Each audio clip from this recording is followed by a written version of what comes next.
Alright, I'm back for Volume 2, and I realised that adding gameplay really isn't that hard. Isn't hard to play, record, or edit.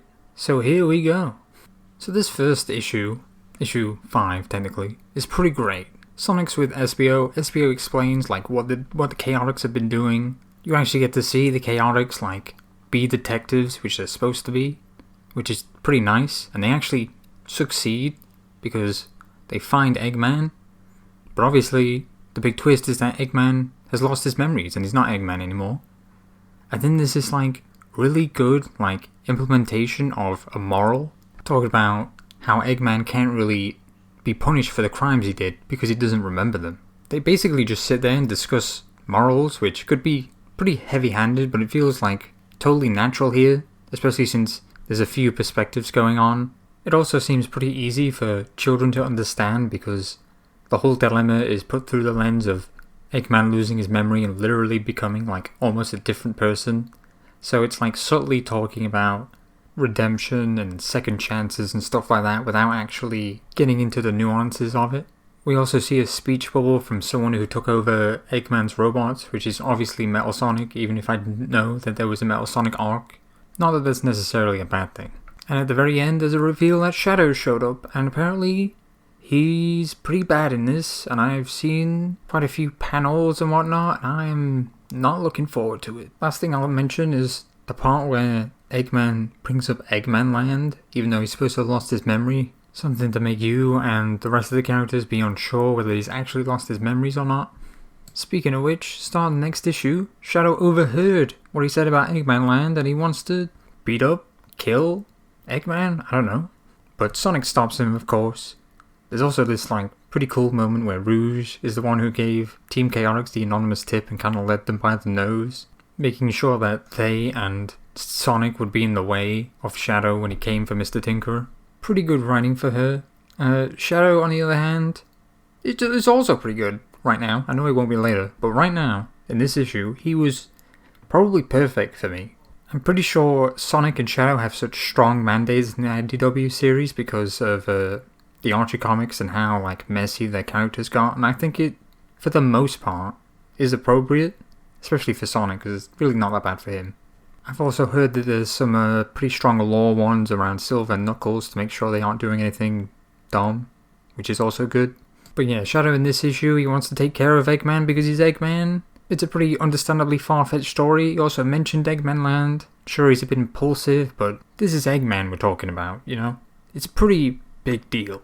And he also listens to reason at the end. So it didn't feel like an overly forced confrontation like a lot of the times that Sonic and Shadow butted heads in the later games. Shadow was honestly just better than I was expecting. But I know that it's just because of the situation, of the specific situation. Also at the end, Eggman is revealed to be in his lair. I'm pretty sure it's still Metal Sonic, and he's just like in an Eggman suit for some reason. Okay, yeah, it was Metal Sonic in an Eggman suit. And it's pretty cool to see him again, and he has his own personality. That's pretty nice. You know, the one here kind of started in Heroes. It mentions Heroes and like, there's even a bit of as you know dialogue about it, but whatever. So Sonic and Metal Sonic fight. There's a lot of action shots. I'm getting through this volume a lot faster than the last one because of that.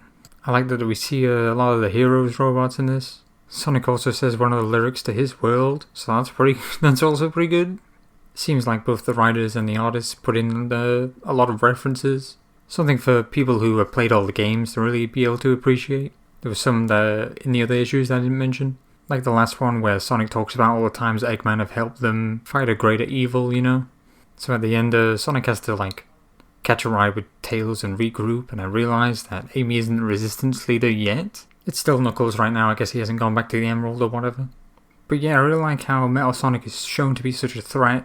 He even threatens to kill Sonic. He's also calling himself Neo Metal Sonic, and he looks like Neo Metal Sonic, so he's pretty like scary looking, I would say. On to the last issue. Just like how last time reintroduced Blaze and introduced Tangle, this one reintroduces Silver and introduces Whisper. Silver's pretty fun here. I'd say he's a bit too much of an airhead, but the look he gives Sonic and the one Sonic gives back when he says he's been in the cell for 6 months is pretty funny. Whisper's also really fun. She's got the wisps and she screws around with them, which usually I would hate the wisps, but being used as a weapon is pretty good, even though it goes against what the Wisps wanted, in Sonic Colors. It's also cute how she's pretty shy, and she just whispers and usually has her eyes closed. It's kind of novel, although it wasn't really what I was expecting. It does both tie into her personality and the fact that she uses wisps, so that's a pretty good name, but she just comes off kind of weird, kind of like almost bipolar, which I kind of have an idea of why, but it just seems like a weird type of character to introduce, although it is kind of unique. I suppose it's similar to Shadow in a way, when he was first introduced, not for the same reasons exactly, but just his kind of erratic behavior. But yeah, that's the end of the volume. Pretty good stuff. I'm looking forward to see where this arc is going and what they're going to do with Metal Sonic and the new characters and the old characters, and see exactly what's going on with Mr. Tinkerer. There's a lot of things that I assume are going to get good payoffs, and it's keeping me engaged, and I like that. This was a lot faster to review and read because the first volume had a lot of exposition, I guess, and this one had a lot more action, but I'm hoping we kind of get into the meat of it because we're still in the introductory phase, and I just want to see how these characters are going to interact after that initial introductory thing where everyone gets their little moment. That could still be a few issues though, because we still haven't introduced, Cream, Omega, characters like that. It could take a while, but I'm enjoying it. I'm enjoying it a lot more than I expected, honestly. I'm looking forward to next time.